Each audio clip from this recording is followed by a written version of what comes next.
na mag-abroad, pinili ng isang Pilipinang nurse na manatili sa bulubunduking bahagi ng Abra para makapaglingkod sa kanyang mga kababayan. Halina't kilalanin natin si Leonida Valera Carino, ang bayaning Pilipino mula Luba, Abra. Salat sa atensyong medikal ang mga tagabayan ng Luba sa Abra.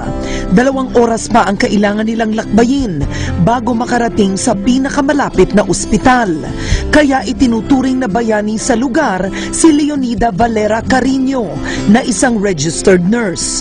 Kung marami kasing mga nursing graduate na nangingibang bansa para kumita, si Leonida mas nais gamitin ang kanyang kaalaman para pagsilbihan ang may hirap na kababayan.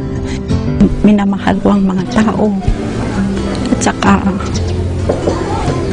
ituring ko itong ministry sa Panginoon. Araw-araw, mismong si Leonida ang nag-iikot para alagaan ang mga may sakit.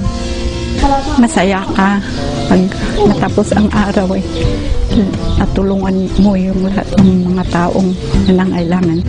Laking pasalamat naman ng mga kababayan ni Leonida sa sakripisyo at serbisyong kanyang ibinabahagi. Kung magkasakit kami, handa naman siyang tumulong sa amin.